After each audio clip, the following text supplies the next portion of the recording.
સદાનંદાંભોધિः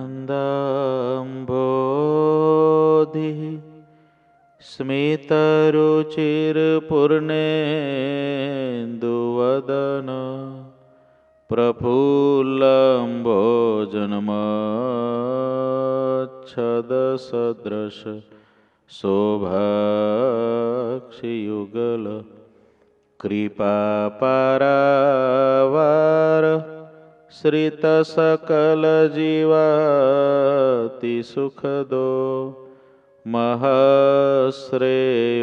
મૂર્તિ જયતિ સહિ નારાયણ મુનિ વરનિવેશરમણીય દર્શનમ મંદહાસરુચિરાત્મનાંબુજમ પૂજિतं સુરનરોત્તમેરમુદા ધર્મનંદનમહં વિચિંતયે. ઓમ અવતારિને શ્રી સ્વામિનારાયણાય નમો નમઃ. ઓમ શ્રી હરિકૃષ્ણાય નમો નમઃ. ઓમ શ્રી પૂર્ણ પુરુષોત્તમાય નમો નમઃ. ઓમ શ્રી સદ્ગુરુ ચરણ કમલેભ્યો નમો નમઃ. બોલો શ્રી સ્વામિનારાયણ ભગવાનની જય. શ્રી ઠાકોરજી મહારાજની જય. શ્રી હરિકૃષ્ણ મહારાજની જય. શ્રી ઘનશ્યામ મહારાજની જય. શ્રી સદ્ગુરુદેવની જય. શ્રી 500 પરમહંસની જય. બધાય ભક્તોને ખૂબ ભાવથી જય સ્વામિનારાયણ. સદગુરુ આધારાનંદ સ્વામી શ્રી હરિચરિત્રમ સાગર ગ્રંથની અંદર પૂર 14 અને તરંગ 5 એમાં છેલ્લે કથા લખે છે કે મુકુંદાનંદ વરની ભગવાન શ્રીહરિની સાથે હતા. એમને મહારાજ માટે ચલોડા ગામની અંદર સાકરનો શીરો બનાવ્યો, મેદાની પૂરી બનાવી, સુરણને રતાળું તળીને એનું શાક બનાવ્યું, દહીંવડા બનાવ્યા, આદુ પીસીને કેળાના ભજીયા બનાવ્યા, દાળ ભાત બનાવ્યા. આવો સરસ થાળ બનાવ્યો છે. મહારાજને થાળ જમાડ્યો, પછી બધા દરબાર ભક્તોને બધો પ્રેમથી આપ્યો. ત્યાં પેલા અસુરો સવારના 9 વાગ્યા ત્યાં બધા આવી ગયા. જેતલપુરની અંદર મુખીને બોલાવીને કહે છે આ યજ્ઞને બધું બંધ કરો, સ્વામિનારાયણ ક્યાં છે? ત્યારે મુખીએ બધી વાતો કરી કે યજ્ઞ જે કરે છે એનું રાજ્ય સ્થપાય છે, યજ્ઞનો ભંગ તો સરકારે કર્યો છે. યજ્ઞમાં ભગવાન સ્વામિનારાયણે બ્રાહ્મણો અને દેવોને જમાડ્યા છે. એ જો એમનો ગુનો હોય તો એને તમે માફ કરજો, એ ફરી અહીં યજ્ઞ નહીં કરે. પાછા વળતા બધા સિપાહીઓ ફૂલવાડીમાં જાય છે. ત્યાં સંતો ધ્યાનમાં બેઠા છે, ગીતા ભાગવતનો પાઠ કરે છે. ત્યાં જઈને હોકા ચલમો ને બીડીઓ ને તમાકુ માગે છે. સંતો સ્વરૂપાનંદ સ્વામી કે ભાઈ અમે સ્વામિનારાયણ સાધુ, અમારી પાસે આ પ્રકારનું વ્યસન નથી, અમે તો ભગવાનનું ભજન કરવાવાળા સાધુ છીએ. જે ત્યાગી ધન અને સ્ત્રીની અંદર આસક્ત હોય એ તો ભેખને કલંક રૂપ છે, લાંછન રૂપ છે. આવી વાત સ્વરૂપાનંદ સ્વામી કરે છે. આગળ પૂર 14 તરંગ 5 અને કડી 21. हमारे संत में सो रहत न ऐसे, बुद्धिवंत होई गमे तैसे, गमे तैसे होय विद्यावाना, गमे तैसे होय विद्यावाना, गुणवंत गमे तैसे रहाना, गुणवंत गमे तैसे रहाना. हमारे त्यागी को है वर्तन जे तो, जग के भेख से अलौकिक ते तो, जग के भेख रहे उजेता, जग के मार्ग में वर्तत तेता. સ્વરૂપાનંદ સ્વામી કહે છે એવા સ્ત્રી ધનના અનુરાગી ભલે ગમે તેવા બુદ્ધિવાન હોય, વિદ્વાન હોય, ગુણવાન હોય તો પણ અમારા સંતોમાં રહી શકે નહીં. સ્વામિનારાયણ સંપ્રદાયની અંદર ભગવાન શ્રીહરિની સ્થાપેલી આ એક મર્યાદા એવી છે કે જો સ્ત્રી અને ધનની અંદર સંપૂર્ણપણે ખેંચાયેલો કોઈ ત્યાગી હોય તો આ ત્યાગી સમાજમાં રહી જ ના શકે, એમ સ્વરૂપાનંદ સ્વામી કહે છે. અને એ જમાનો તો સંતો ગામડે ફરતા, પોતાની પાસે બીજું કાંઈ હતું જ નહીં. એવી રીતે સંતો રહેતા. એટલે કે અમારા સંતોમાં જેને સ્ત્રી ધનની આ અનુરાગીઓ હોય એ અમારી ભેગા ના રહી શકે. અમારા સંતોનું વર્તન અન્ય ભેખધારી કરતાં જુદું ને અલૌકિક છે. દુનિયાની અંદર જે ઘણાય ભેખધારીઓ હોય છે એ દુનિયાના માર્ગે ચાલે છે, બહારનો વેશ અને નામ જગતથી જુદા રાખે છે, પણ વર્તનમાં તો બધા જગતના જેવા એક સરખા દેખાય છે. આના ઉપરથી એ જોવાનું છે કે ભેખ જે કોઈ છે, જેને ભેખ લીધેલો છે, સમાજથી જુદું કપડું રાખીએ છે અને સમાજથી જુદું વર્તન દુનિયાને દેખાડવા માટે રાખે છે, પણ જો સાચું વર્તન એનું નથી તો એ સાચો સંત નથી. સાચા સંત થવા માટે કપડું જેમ સમાજથી જુદું રાખીએ છીએ એમ એના વિચારો, એનું વર્તન એ પણ દુનિયાથી જુદું જોઈએ. બાકી જગત સંસારીમાં સાધુમાં ફેરશું. માટે વર્તન જેટલું અલૌકિક, ભગવાનને ગમે એવું, ત્યાગાશ્રમને શોભાવે એવું, એવા જે સાધુ છે એ ત્યાગાશ્રમના આધારરૂપ છે. જેના ધર્મ, જેનું ભક્તિ, જેનું જ્ઞાન, જેના વૈરાગ્ય એ જેવી રીતે અનેકને પોષણ આપે એવા હોય એવા સાધુ એ આધારરૂપ છે. માટે બહારનો વેશ અને નામ બદલી નાખ્યું, નામ બદલાઈ જાય. કોઈ સંત થાય એટલે એનું નામ બદલાઈ જાય, કોઈ સંત થાય એટલે એનો વેશ બદલાઈ જાય. લેંઘો પહેરતો એમાંથી ધોતિયું પહેરતો થઈ જાય, પેન્ટ પહેરતો એમાંથી ધોતિયું પહેરતો થઈ જાય, જબ્બો શર્ટ પહેરતો હોય, જાકીટ પહેરતો હોય એમાંથી ઉપર ખેસ પહેરતો થઈ જાય, ખેસી ઓઢતો થઈ જાય, માથે ટોપી પહેરતો એની જગ્યાએ રૂમાલ પહેરતો થઈ જાય, સંત થઈ જાય. પણ જો સંત થયા પછી સંતને શોભે એવા ગુણ જો ના હોય તો એ ભેખને ભારરૂપ થાય. માટે પોતાનું જીવન જે સંતના માર્ગે ચાલ્યો છે અને પોતાનું જીવન સંતને અનુરૂપ બનાવવું પડે. જે સંતને અનુરૂપ જીવન બનાવે છે, જે સંતત્વવાળું જીવન બનાવે છે, સમાજના આધારરૂપ થાય છે. કારણ કે આ કપડા ઉપર આખી દુનિયાને બહુ મોટો વિશ્વાસ છે, આ કપડા ઉપર સમાજને બહુ મોટો વિશ્વાસ છે. માટે આ કપડાને ડાઘ લાગે, આ કપડાને જે ના શોભે એવું જીવન ત્યાગીને કોઈ દી ના જીવાય. અને એવું જીવન જીવવા માટેનો એક જ ઉપાય છે, લાખ માણસની વચ્ચે હોય તોય ભલે અને એકાંતમાં હોય તોય ભલે. જેનું જીવન લાખની વચ્ચે ને એકાંતમાં બેયમાં એક સરખું છે એ સાચો સંત છે. પણ લાખ માણસ વચ્ચે જુદું છે, એકાંતમાં જીવન જુદું છે, એ સાચો સંત નથી. જેનું જીવન પારદર્શક હોય, જેના જીવનને આર પાર જોઈ શકાય એવું હોય, એ જ સાચા સંત છે. એટલે જ શાસ્ત્રોમાં લખ્યું, જેને મળવે માન્યું કલ્યાણ રે એને જોવા ઘડી ઘડીએ. જેને મળવે કલ્યાણ માન્યું હોય એવા સાધુને વારે વારે જોવા કહેતા એને બરાબર ઓળખી લેવા. કારણ કે જેને મળવે કલ્યાણ માન્યું છે એમાં જ જો ધર્મ નહીં હોય તો આપણને ક્યાંથી ધર્મ આપશે? એમાં જ જો નિયમ નહીં હોય તો આપણને નિયમ ક્યાંથી આપશે? એમાં જ જો ભક્તિ નહીં હોય તો આપણામાં ભક્તિ ક્યાંથી આવશે? એમાં જ જ્ઞાન નહીં હોય તો આપણામાં જ્ઞાન ક્યાંથી આવશે? માટે સાચા સંતને પહેલાં તો ઓળખવા પડે ને સાચા સંતમાં વળગવું પડે, તો એ સાચા સંતના ગુણ આપણામાં આવે. એ ગુણ આપણામાં આવે તો આપણે સાચા સંત બની શકીએ, નહીં તો ના બની શકીએ. અમારા સંતોનું વર્તન જગતના બીજા લોકો જેવું નથી, જુદું છે. બહારનો વેશને નામ જગતથી જુદા રાખે છે, પણ વર્તનમાં તો બધા જગતના જેવા એક સરખા જ દેખાય છે. તેઓ જોવામાં તો વ્યવહારિક જણાતા હોય છે, પણ તેની વ્યવહારિકતામાં જીવનો મોક્ષ ક્યારેય લેશ માત્ર રહ્યો નથી. આ અમારા સંતોનું જે વર્તન છે તે બધું અલૌકિક છે. સ્વરૂપાનંદ સ્વામી ઓલા સિપાહીઓને કહી દીધું, તમે જેવા સમજો છો એવા આ બધા નથી, આ બહુ જુદી રીતના સાધુઓ છે. પછી સ્વરૂપાનંદ સ્વામી જે કહે છે એ બહુ જબરું કહે છે,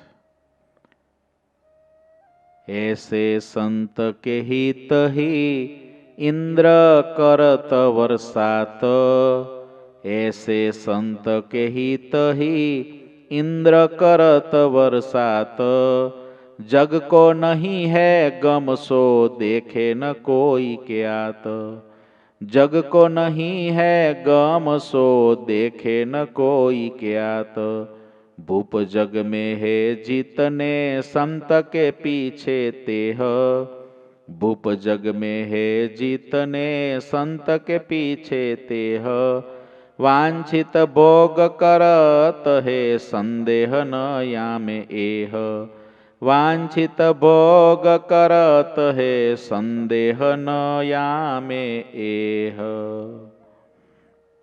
આવા સંતોને માટે થઈને દુનિયામાં ઇન્દ્ર વરસાદ કરે છે. સ્વરૂપાનંદ સ્વામી કહે છે આવા સંતો છે એના માટે તો ઇન્દ્ર વરસાદ કરે છે, પણ જગતમાં તેની કોઈને ગમ નથી, કોઈને તે અંગે દેખાતું જ નથી. આ પૃથ્વી પર જે વરસાદ થાય છે ભગવાનના એકાંતિક સંતો અને ભક્તો માટે થાય છે. એ પછી કોઈ પણ હોય, ભગવાનને માનવાવાળા જે કોઈ છે, પછી એ કોઈ પણ ભગવાનના સ્વરૂપને માનતા હોય, પણ જે ધાર્મિક લોકો છે, જે ધર્મને પાળે છે, ખાલી કહેવાતા નથી ધાર્મિક, ખરેખર ધર્મને અનુરૂપ જીવન જીવે છે, એવા સંતો, એવા ભક્તો, એના માટે જ આ વરસાદ વરસે છે. નહીં તો પૃથ્વી આખી હુકાઈ જાય. જો આ પૃથ્વી ઉપરથી એવા ધાર્મિક લોકોનું અસ્તિત્વ ના રહે તો આ પૃથ્વી પર વરસાદ જ ના હોય, આ પૃથ્વી પર નદીઓ સુકાઈ જાય. આજે આ ધરતી કંપો આવે છે, અનેક પ્રકારની કુદરતી ઉપાધિઓ આવે છે, એનું શું કારણ? કારણ કે ધરતી ઉપર પાપ વધી રહ્યું છે. એટલું બધું પાપ વધે છે, માંસ, દારૂ, ઈંડા, ચોરી, વ્યભિચાર ખુલ્લે આમ જગતમાં થાય છે. પછી ભગવાને એટલું તો રાખે કે હું બેઠો છું ભાઈ. એટલે આ બધી જે કુદરતી ઉપાધિઓ આવે છે એની પાછળનું કારણ ધાર્મિકતા ઘટતી જાય છે. ધર્મનું ચિહ્ન એ ધાર્મિકતા નથી, આચરણ એ ધાર્મિકતા છે. ધર્મનું ચિહ્ન કોઈ તિલક ધારણ કરી લે, કોઈ કંઠી ધારણ કરી લે, કોઈ માળા ધારણ કરી લે, કોઈ ભગવું ધારણ કરી લે, કોઈ પીળું ધારણ કરી લે, કોઈ લીલું ધારણ કરી લે, કોઈ વ્હાઈટ ધારણ કરી લે, એ ધર્મ જગતનું અસ્તિત્વ એના ઉપર નથી. કપડાથી ધર્મ જગતનું અસ્તિત્વ નથી, કર્તવ્યથી ધર્મ જગતનું અસ્તિત્વ છે. ચિહ્નથી ધર્મ જગતનું અસ્તિત્વ નથી, આચરણથી ધર્મ જગતનું અસ્તિત્વ છે. મારું આચરણ કેવું છે, મારું કર્તવ્ય કેવું છે, મારું કર્મ કેવું છે, એ ધર્મ જગત છે. ચિહ્નથી જો ધર્મ જગત ઓળખાય તો રાવણ એ ભગવા કપડામાં જતો સીતા માતાનું હરણ કરીને ગયો હતો. બોલો, ભગવા કપડામાં સાધુ થઈને જ આવ્યો હતો, ભિક્ષુક થઈને આવ્યો હતો, માતા સીતાનું હરણ કરી ગયો, આખું રામાયણ ઊભું કર્યું એને. બોલો, ચિહ્નથી કોઈ દી ધર્મનું પરીક્ષણ નથી થતું. ચિહ્ન જરૂરી છે, ચિહ્ન જરૂરી છે, પણ ચિહ્ન છે એ જ ધર્મનું ઓરિજિનલ સ્વરૂપ છે એવું નથી. આચરણ એ ધર્મનું સ્વરૂપ છે. એટલે શ્રીજી મહારાજે ધર્મ ગેયો સદાચાર, શિક્ષાપત્રીમાં ધર્મનું લક્ષણ એ કીધું, સદાચાર એ જ ધર્મ છે. આપણું આચરણ કેવું છે? એટલે કોઈ બહુ સરસ લખ્યું છે કે ઈશ્વરના ચોપડે તમે શું વાંચેલું છે, તમે શું લખેલું છે અને તમે શું બોલેલું છે એ નથી નોંધાતું. યાદ રાખો, ઈશ્વરના ચોપડે તમે શું વાંચેલું છે, તમે શું બોલેલું છે, તમે શું લખેલું છે એ નથી નોંધાતું. ઈશ્વરના ચોપડે તમે શું કરેલું છે એ નોંધાય છે. તમે વાંચેલું શું છે એની હારે ઈશ્વરને મતલબ જ નથી. તમે લખેલું શું છે એની સાથે ઈશ્વરને મતલબ જ નથી. તમે આ કેટલું માઇક ઉપરથી કેટલા કલાકો સુધી લોકોને કીધું એની હારે ઈશ્વરને મતલબ જ નથી. તમે શું કર્યું, તમે કેવું કર્યું એ ભગવાનના ચોપડે નોંધાય છે. ભગવાન બોલેલું નોંધતા નથી, ભગવાન વાંચેલું નોંધતા નથી, ભગવાન લખેલું નોંધતા નથી, ભગવાન કરેલું નોંધે છે. લખી તો લીધું, સત્યમ બદ ધર્મમ ચર, લખી લીધું, બીજાને કહી દીધું સત્યમ બદ ધર્મમ ચર, કહી દીધું, કહી દીધું, વાંચી લીધું, સત્યમ બદ ધર્મમ ચર, વાંચી લીધું, કહી દીધું, લખી લીધું, પણ અસત્યમ ચર, અસત્ય, આખો દિવસ અસત્ય જ બોલતો હોય, આખો દિવસ અધર્મ આચરણ જ કરતો હોય. હવે એવું જો એ કરે છે તો ભગવાનના ચોપડે એવું નથી નોંધાવાનું. આને તો બહુ વખત કીધું સત્યમ બદ ધર્મમ ચર, વાહ વાહ પાસ. ના, ભગવાન કહેશે બેટા બધાને તો બહુ કીધું, તે શું કર્યું? મારી પાસે તો તારો હિસાબ છે, તે શું કર્યું? લખવાથી કાંઈ નહીં થાય, તે કર્યું શું? એની ઉપર આધાર છે. એટલે ભગવાનના ચોપડે કરેલું નોંધાય છે, બોલેલું પણ નહીં, લખેલું પણ નહીં, વાંચેલું પણ નહીં. વાંચવાનું છે, આચરણમાં મૂકવા, લખવાનું છે, આચરણમાં મૂકવા, બોલવાનું છે, આચરણમાં મૂકવા. પોતાને જ સુધારવા માટે ટ્રકોની પાછળ અહીં આગળ ભારતમાં બહુ સરસ સૂત્રો લખેલા હોય છે. તું તારું જો. શું લખેલું હોય છે? તું તારું જો. બુરી નજર વાલે તેરા મુંહ કાલા. આવું લખેલું હોય, આવું લખેલું હોય છે. તું તારું જો. બહુ સારું, તું તારું જો. એમ આ પૃથ્વી પર જે કાંઈ સારું દેખાય છે એ જે ધર્મ જગતમાં રહેલા મહાપુરુષો ને ભગવાનના ભક્તો છે એના સત્કર્મનું ફળ છે. પૃથ્વી પર જ્યાં સારું દેખાય ત્યાં. અને જેટલું ખરાબ છે એ બધું જ અધાર્મિક પ્રવૃત્તિ કરવાવાળા લોકોના પાપનું ફળ છે. અત્યારે પૃથ્વી પર પાપ એટલું વધે છે, પૃથ્વી માતાથી સહન ના થાય એટલે ભૂકંપ આવે. ભૂકંપ આવે ને કેટલું થાય ને સુનામી આવે ને બધું આવે. આકાશમાંથી પથરા પડે બાકી હોય તો. હા, હજુ સારું છે ઉપર 3000 ઉલ્કાઓ ઉડે છે, એમાંથી એક આવતી નથી એઠી. બાકી જો એક એવી આવી ગઈ તો અડધું ખલાસ કરી નાખશે. એક જ પથ્થરો, ભગવાનને વાર કેટલી? 3000 ઉપર. 3000 તો અમે કેટલા વર્ષો પહેલા વાંચ્યું ત્યારે 3000 ઉડતી હતી. અત્યારે તો કેટલી ઉડતી હશે ખબર નહીં. એક જ મોટો પથ્થરો, એક ટુકડો આવીને પડે ને આકાશમાં એટલા બધા પથ્થરા ઉડે છે, પૃથ્વી કરતાં મોટા, અડધી પૃથ્વી ઢાંકી દે એવા પથ્થરાઓ છે. એક જ જો પડે એક દરિયાની અંદર તો દરિયો ઉભરાઈને બહાર. દરિયો ઉભરાઈને બહાર. જેટલાને પાણી પીવો એટલું પીવો, કોઈ તરસ્યા જ ના રહે. ફૂલ પાણી. જેટલાને પીવો એટલાને પીવડાવી દે એક દરિયો. એક જ દરિયામાંથી દરિયો ઉભરાઈને બહાર નીકળે. લંડન દરિયાની વચ્ચે હોય અને આજુબાજુમાં પથ્થરો પડે અને એનાથી પાણી ઉભરે તો આખું લંડન પાણી પી જાય. આખા લંડનને તરસ જ ના લાગે, આખી જિંદગી તરસ ના લાગે એવું કરી નાખે. બોલો, એક જ વાર સુનામીનું પાણી આવે ને એટલું પાઈ દે, એટલું પાઈ દે, એટલું પાઈ દે ને ફરી પાણી જ ના માગે કોઈ દિવસ. ભગવાનનું એવી સૃષ્ટિ છે કરેલી. પણ આ જેટલું સારું દેખાય છે એ ધાર્મિક પ્રવૃત્તિઓનું કારણ છે. માટે ધર્મયુક્ત પ્રવૃત્તિ, યજ્ઞો, જપ યજ્ઞ, યજ્ઞમાં આહુતિ, મંત્રની આહુતિ, મહામંત્રો બધું કર્યા જ કરવું જોઈએ. એવી પ્રવૃત્તિઓ જ્યાં થાય ત્યાં ભજનની પ્રવૃત્તિ, કથા વાર્તાની પ્રવૃત્તિ, સત્સંગની પ્રવૃત્તિ એ કરવાથી તો આ પૃથ્વી સ્થિર રહી છે. નીતિરૂપી ધર્મ છે ત્યાં આગળ પૃથ્વી સ્થિર રહી છે, ત્યાં આગળ સુખી છે બધા. જગતના જેટલા રાજાઓ છે એ બધા સંતોના ભાગ્યની પાછળ પાછળ જ ઈચ્છિત ભોગોને ભોગવે છે, એમાં કોઈ સંદેહ નથી. સંતોનું ભાગ્ય રાજાઓ ભોગવે છે. એવા સંતો છે એટલે રાજાઓ સુખી છે. ભગવાનના સંતોને તો એક ભગવાન સિવાય બીજા કોઈનો આધાર નથી. છતાં એવા સંતોને એ રાજાઓ અત્યંત દુઃખ દે છે અને હેરાન કરે છે. તે સંતોને પીડવાના કારણથી રાજાઓનો બધો પ્રતાપ રોજ બરોજ ઘટતો જાય છે. કંસ અને રાવણની જેમ તેના વંશનો પણ વિનાશ થઈ જાય છે. ગમે એવા બળિયા હોય પણ સંત સંતાપે જાત હે. સંતોને જ્યારે સંતાપ આપે છે ત્યારે આખો વંશ સહિત એની પેઢીઓ ખલાસ થઈ જાય, વિનાશ થઈ જાય. માટે ભગવાનના કોઈ ભક્તને, સંત એટલે ભગવાનના કોઈ પ્રેમી ભક્ત પણ એ સંત જ છે. એને દુભવવા નહીં, એને દુખવા નહીં, બે હાથ જોડીને વંદન કરી લેવા. આપણાથી થાય તો સેવા કરવી, ના થાય તો બે હાથ જોડીને વંદન કરી લેવા. તત્કાલ બળે કો અપમાના, તાકે ફલ નહીં આવત જાના. ક્ષય કે રોગ કહાવત જૈસે, ક્ષય કે રોગ કહાવત જૈસે. બड़े के अपमान देख आवत तैसे, बड़े के अपमान देख आवत तैसे. बड़े को सत्कार करत जेहा, चंडाल से अति नीच ही तेहा.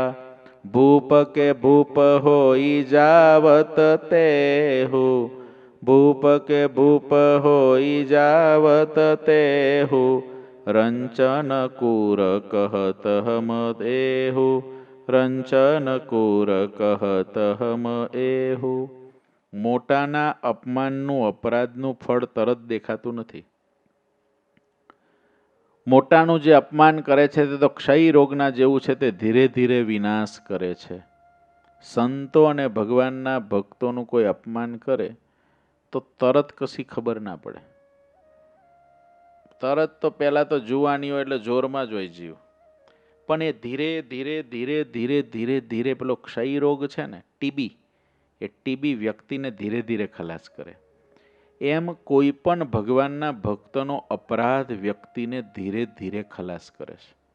માટે ક્યારેય પણ અપરાધમાં ના પડવું. બે હાથ જોડીને વંદન કરી લેવા.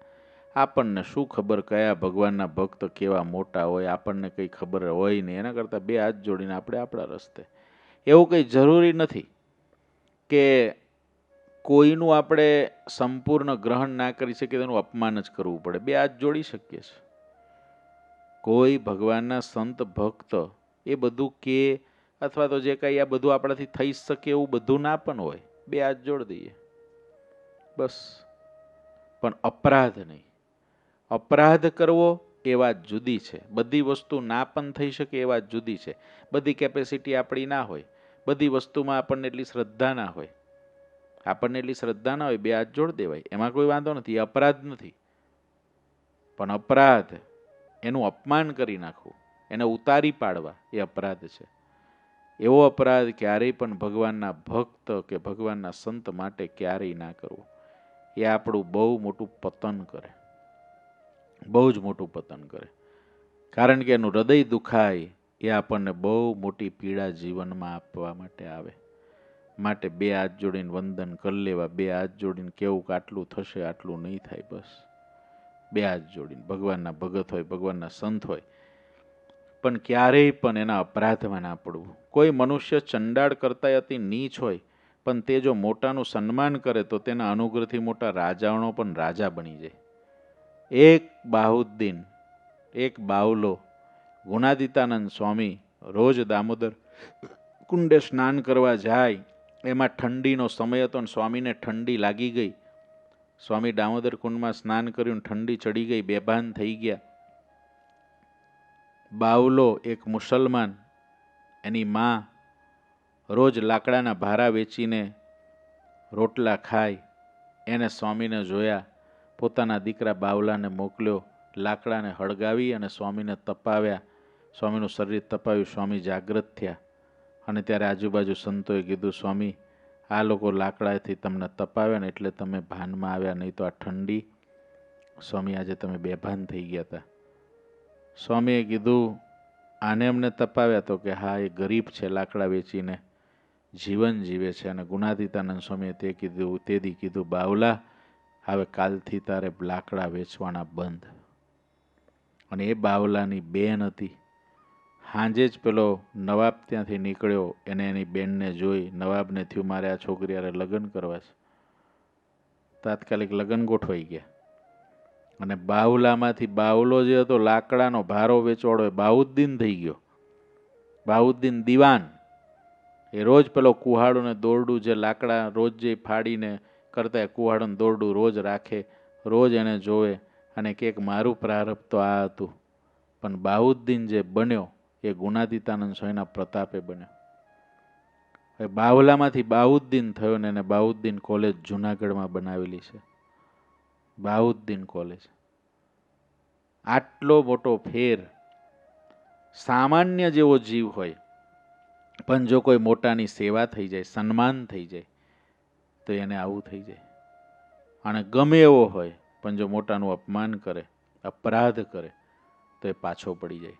માટે જીવનમાં કોઈ ભગવાનના સંત ભક્ત ના ફાવે, બે હાથ જોડીને શાંતિથી, બધા જોડે આપણને ફાવી જ જાય ને, બે હાથ જોડીએ. મોટા છે, એ કોઈ આજ્ઞા કરે છે, આપણાથી બધું નથી થાય એવું, બે હાથ જોડી દઈએ, મારાથી આટલું થશે. પણ ક્યારેય અપરાધ નહીં. અપરાધ છે એ જીવને ખલાસ કરવા માટેનું બહુ મોટું દારૂગોળો છે. એમાં કોઈ દિવસ એનો કોઈ દી પ્રયોગ પણ ના કરાય. સ્વરૂપાનંદ સ્વામીએ જ્યારે આટલી વાત કરી ત્યારે તે અસુરો તેમના પગમાં પડીને ચાલતા થયા. બોલો, અસુરો હતા તોય સ્વરૂપાનંદ સ્વામીની પ્રતિભા એવી, પગમાં પડી ગયા ઓલા. પછી તેઓ મહોલમાં ગયા ઘોડાઓને તે જગ્યાથી બહાર રાખ્યા. ત્યાં સીતારામ ને રાધાકૃષ્ણની મૂર્તિઓ પધરાવેલી હતી. તેમને ત્યાં આવીને તે મૂર્તિઓના દર્શન કર્યા અને તેની અદ્ભુત શોભા દેખી. એક સાધુના દર્શન કરવાથી જે લોકો માટે શાસ્ત્રમાં શબ્દ વપરાયો અસુરો, એ અસુરો પણ સંતના પગમાં પડી ગયા. આને કહેવાય સાધુની પ્રતિભા.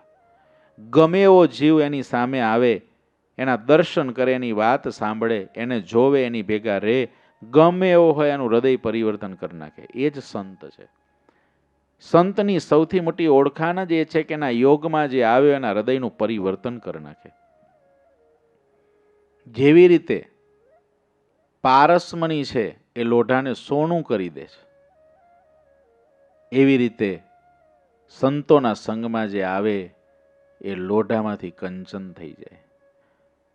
અંતર નિર્મળ થઈ જાય સંતોના સંગમાં, ધર્મ ભક્તિ જ્ઞાન ભરાય સંતોના સંગમાં. સંતો છે એ પારસમણી જેવા છે. લોઢામાંથી સોનું કરી દે એટલું નહીં, પારસમણી તો લોઢામાંથી સોનું કરે, પણ પારસમણી જેવા ના કરે. સાધુ તો પોતા જેવા કરી દે. પારસમણી બનાવી દે સામેવાળાને. ખાલી લોઢામાંથી સોનું નહીં, મુમુક્ષુમાં પણ સત્પુરુષના ગુણ આવે છે. પ્રથમનું 67મું વચનામૃત. મુમુક્ષુ હોય એ સત્પુરુષ થઈ જાય, સત્પુરુષના સંગે કરીને, સંતોના સંગે કરીને સંત તુલ્ય થઈ જાય. માટે સ્વરૂપાનંદ સ્વામી કેવા સંત હશે. પેલા લોકો હોકા બીડીઓને ચલમો માગતા હતા, એ પગમાં પડી ગયા. પગમાં પડી ગયા એટલું નહીં, ઘોડાઓ પોતાના હતા, એ ઘોડાઓને બહાર રાખ્યા, અંદર ના લઈ ગયા. આટલી મર્યાદા આવી ગઈ. અને સીતારામ ભગવાન રાધાકૃષ્ણની મૂર્તિઓ જે પધરાવેલી હતી એના દર્શન કર્યા. જે હોકા બીડી માગતા હતા એ ભગવાનના દર્શન કરવા જતા રહ્યા. નૈમિષારણ્ય ક્ષેત્ર, ઇન્દ્રિયોની ધારાઓ કુંઠિત કરી નાખી. ફક્ત થોડી વાર વાત કરીને, થોડી વાર સ્વામીના દર્શન કર્યા ને, ત્યાં બધું પરિવર્તન. આને કહેવાય નૈમિષારણ્ય ક્ષેત્ર. ગમે એવો જીવ આવ્યો હોય, ગમે એવો મારો કાપો કરતો આવ્યો છે, જતો રહ્યો, ભગવાનના દર્શન કરવા લાગ્યો. તેમને ભાવનાથી દર્શન કર્યા, તેથી તેમના મન શુદ્ધ થઈ ગયા. અસુરો હતા, ભગવાનના દર્શન ભાવનાથી કર્યા, મન શુદ્ધ થઈ ગયા. પણ આમાં જોવાનું છે એ ભગવાનની જે હોકા બીડીઓને ચલમ માગતા હતા એ ભગવાનના દર્શન કરવા પહોંચી ગયા ને એના મન નિર્મળ થઈ ગયા. કારણ સ્વરૂપાનંદ સ્વામી મળ્યા એટલે. નજરની સામે પરિવર્તન. આપણી સામે રોકડી વાત. હજુ તો હમણાં જ આવ્યા છે, હોકા માગે છે, બીડીઓ માગે છે. તો હોકા બીડીઓ માગે એનું મગજ એટલી વારમાં આટલું બધું પરિવર્તન થઈ જાય. ભગવાનના દર્શન કરવા જતો રહે, એના હૃદય શુદ્ધ થઈ જાય. આ પ્રતાપ છે સ્વરૂપાનંદ સ્વામીની સાધુતાનો. સાધુતાનો પ્રતાપ છે. સ્વરૂપાનંદ સ્વામીનું જે સંતત્વ છે એનો પ્રતાપ છે. સ્વરૂપાનંદ સ્વામીમાં જે મહારાજ અખંડ રહ્યા છે એનો એ પ્રતાપ છે. નહીં તો આવું થાય નહીં, ના થાય. હોકાચલમાં બીડીઓ ના મળે તો કઈ નહીં, આગળ જતા રહે. પણ ભગવાનના દર્શન કરવા ગયા, અહીં લખાયું, એનું અંતર શુદ્ધ થઈ ગયું. અને પછી ત્યાંથી ચાલી નીકળ્યા અને રાજાની પાસે ગયા. તેમને જોઈને સુબા ઉદાસ થઈ ગયા. સુબાએ પૂછ્યું, તમે ત્યાં જઈને શું કરી આવ્યા? સ્વામિનારાયણને પકડવા ગયા હતા ને? કોને પકડીને આવ્યા? હાવ ઢીલા ઢબ કેમ દેખાવ? ગયા ત્યારે તો આમ સુરવીર હતા, આમ પાડી નાખશું ને, આમ કરશું ને તેમ કરશું ને, આમ હાવ કેમ આવા ગારા જેવા થઈ ગયા છે? ભાઈ સ્વરૂપાનંદ સ્વામીનો યોગ થઈ ગયો. કાગડામાંથી કોયલ કોઈ દી ના થાય, પણ આ સત્સંગનો પ્રતાપ છે. કાગડાને કોયલ કરી દે. બગલામાંથી હંસ કોઈ દી ના થાય, બગલો માછલા જ ખાય, એ કોઈ દી મોતી ના માગે. મોતીમાંય મ આવે ને માછલામાંય મ આવે, પણ બગલામાંથી હંસ કરી શકે તાકાત સ્વરૂપાનંદ સ્વામી જેવા સંતની હોય છે. માછલા ખાતો મોતી ખાતો થઈ જાય. બાકી તો લખ્યું, કેવું લખ્યું ભજન ખબર છે? આ હંસલો ને બગલો રે રંગે રૂપે એક છે રે, એ તો એના આહાર થકી ઓળખાય રે. આ કાગડો ને કોયલ રે રંગે રૂપે એક છે રે, એ તો એની બોલી થકી ઓળખાય રે. કાગડો બોલે તો કા કા કરે, બીજું શું કરે? અને કોયલ ટહુકો કરે. દેખાય હરખા પણ બોલે એટલે ખબર પડે મારો આ તો કાગડો છે, આને ક્યાં ઘરમાં લાયા. પણ કાગડાને કોયલ કરી દે ને બગલાને હંસ કરી દે તાકાત જો કોઈ હોય તો સાચા સાધુની છે. સ્વરૂપાનંદ સ્વામીએ કાગડા જેવા આ બધા હતા એને કોયલ કરી દીધા, બગલા જેવા હતા એને હંસ કરી દીધા. ભગવાનના દર્શન કર્યા.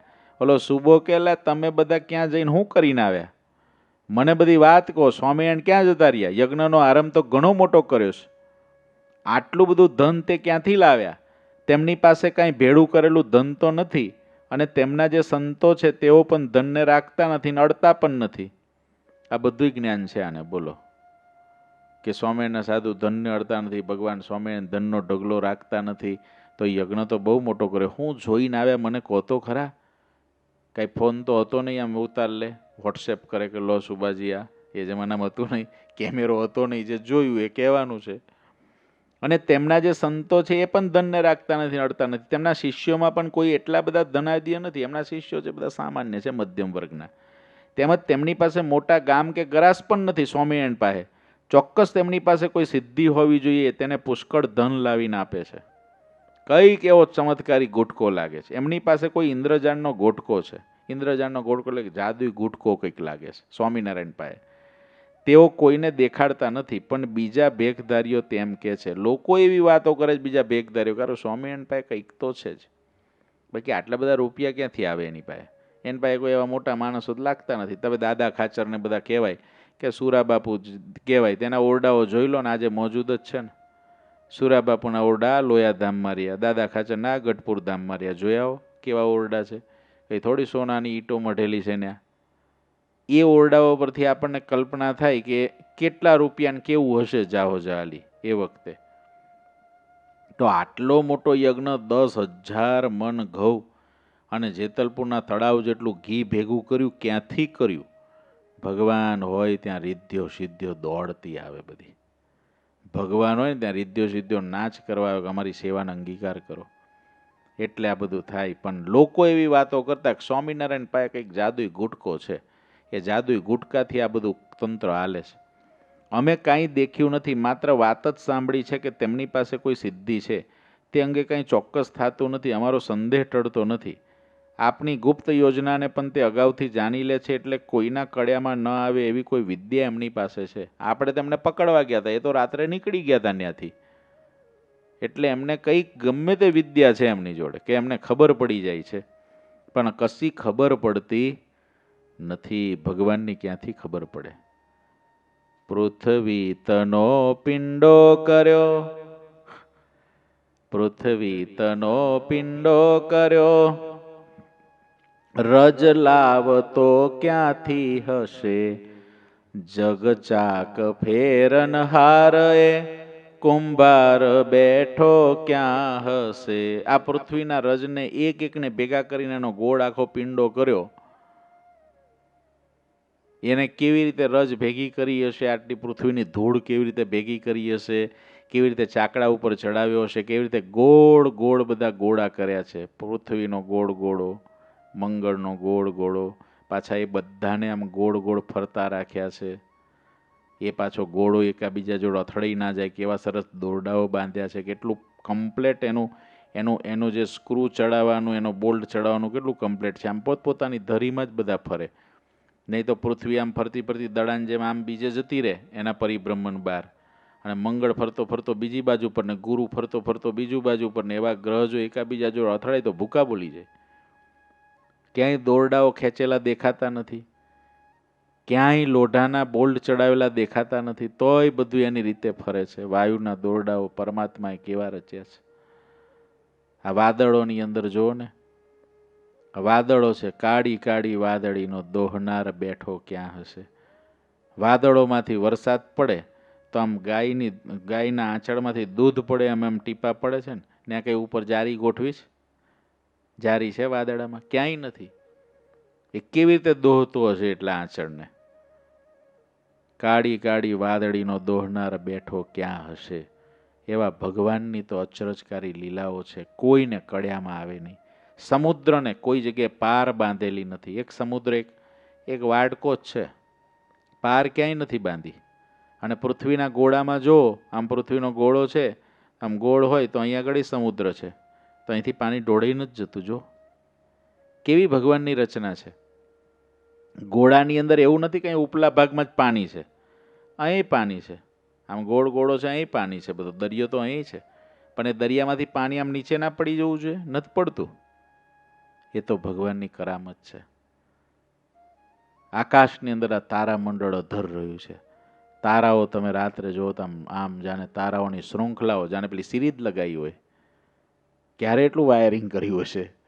અને જેટલા ગણો એટલા પૂરા જ ના થાય, પૂરા જ ના થાય, પૂરા જ ના થાય. બલ્બ ઉડી જાય, તારાઓ ઘણા ખરી જાય, બીજા નવા ઉત્પન્ન થાય. કેવી રચના છે ભગવાનની. માણસના ભેજા બહારની વાતો છે. એવા પરમાત્મા છે, એને આ લોકો કહે છે કે કોઈને કળ્યામાં આવતી નથી. એમનો ગુટકો છે ને ઇન્દ્રજાળવાળો, કોઈને ખબર નહીં, બતાવતા નથી સ્વામિનારાયણ ભગવાન. એવું કહે છે, આ લોકો વાતો કરે છે. એમની ઉપર કંઈ આપત્તિ આવવાની તેમને પહેલેથી ખબર પડી જાય. જેના ઉપર તેમની નજર પડે એની બુદ્ધિને તેઓ ફેરવી નાખે છે. સ્વામિનારાયણ આવા છે, જેની પર નજર પડે એની બુદ્ધિ ફરી જાય. ભગવાન ના ભજતો હોય તો ભજવા માંડે.